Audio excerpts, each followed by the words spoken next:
A very good morning, students. The next lesson, let me start the new lesson, unit number 7 from your 11th standard physics subject, properties of matter. Lesson name is properties of matter.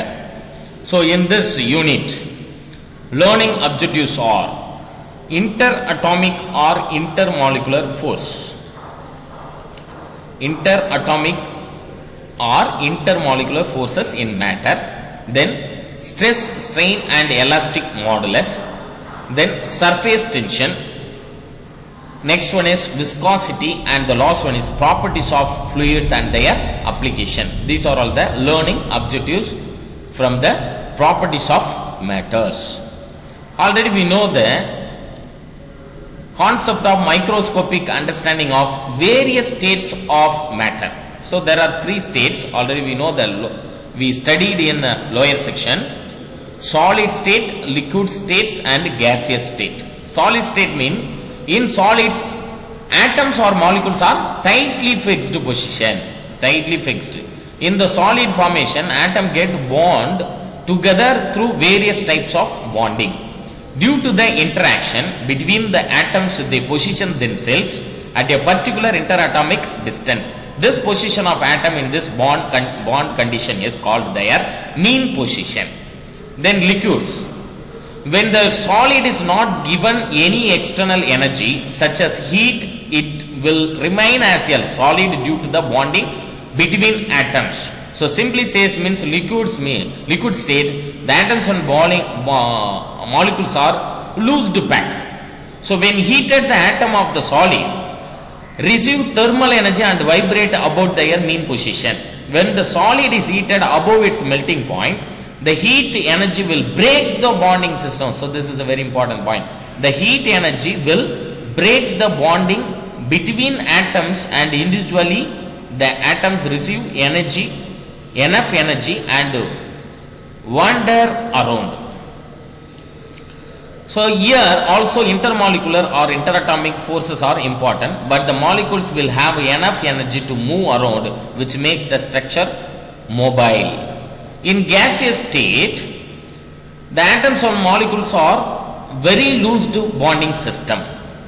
In gaseous state, when a liquid is heated at constant pressure to its boiling point, or when the pressure is reduced at a constant temperature, it will convert to a gas. This process of liquid change to gas is called evaporation. The gas molecules have either every weak bonds or no bonds at all. This enables them to move freely and quickly. Hence, the gas will conform to shape of its container and also will expand to fill the container. The transition from solid to liquid to gaseous state with the variation in external energy is schematically shown in this figure. This is the figure. We can easily understand the solid state and the liquid state and a gaseous state. Atoms and molecules are very tightly packed for the solid state. Then atoms and molecules are loosely packed in liquid state. In gaseous state, very loosely packed. That is a weaker bonding system.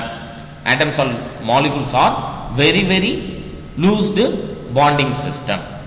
Then the next topic is elastic behavior of materials. Elastic behavior of the material. What is meant by elasticity?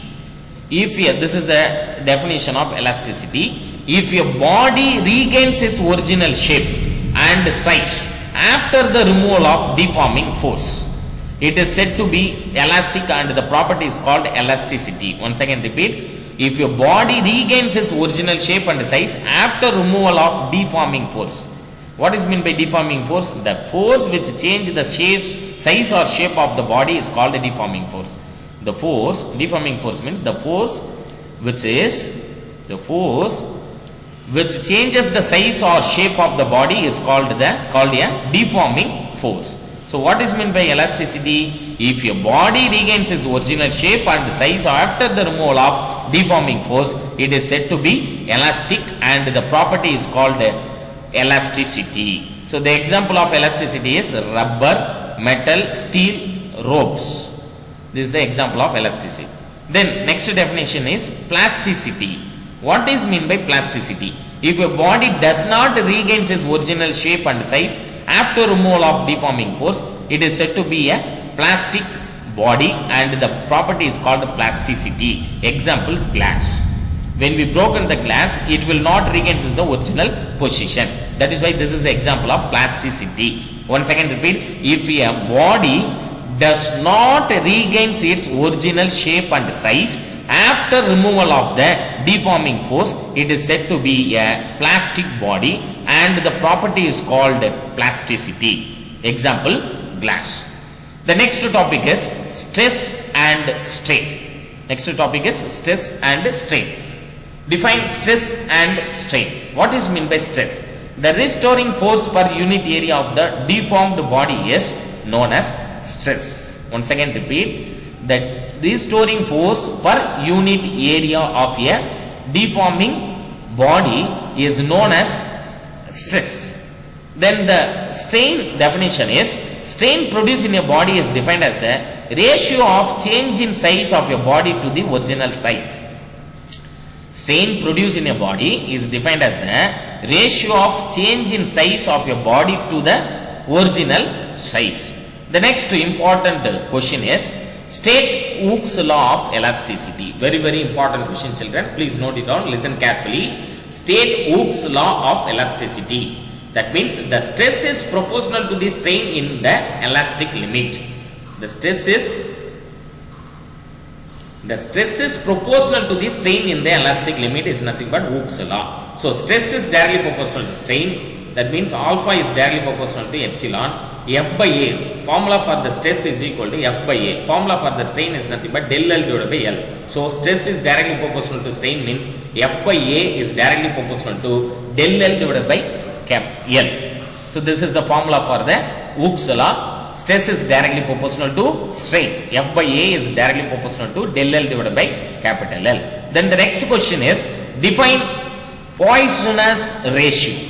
Poisson's ratio. Define Poisson's ratio. Poisson's ratio, which is defined as the ratio of relative contraction to relative. That means lateral strain. Poisson's ratio, which is defined as the ratio of relative contraction to relative expansion. Relative expansion, longitudinal strain. It is denoted by the symbol of mu. Poisson's ratio mu is equal to lateral strain divided by longitudinal strain. This is very, very important formula, children, for your 2-mark problem as well as the objective type question. Poisson's ratio mu is equal to lateral strain divided by longitudinal strain. Then the question number 4 is, explain elasticity using intermolecular force. Explain elasticity using intermolecular forces. Answer is, elastic behavior of solid. In solid, atoms and molecules are arranged in such a way that each molecule is acted upon by the forces due to the neighboring molecules. So example, the atoms and molecules are tightly packed in a solid system. So the force which is exerted from the neighboring molecules to the another molecules, it attracts between the two atoms or molecules. So that is why the elastic behavior of solid, in a solid, atoms and the molecules are arranged in such a way because the force acting between the two molecules or neighboring molecules, that is why the atoms and molecules are arranged in such a way that each molecule is acted upon by the forces due to the neighboring molecules. When the deforming force, what is meant by deforming force? Here the term is deforming force means the force which is acting on the object which change the shape and size of the object. So that is why we called deforming force. When deforming force is applied on a body, so that its length increases, then the molecules of the body go far apart.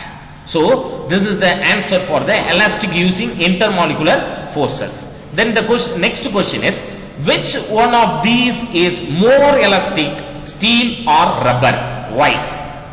Which one of these is more elastic, steel or rubber? Why? So the answer is, steel is more elastic than rubber. If an equal stress is applied to both the steel and rubber, the steel produces less strain.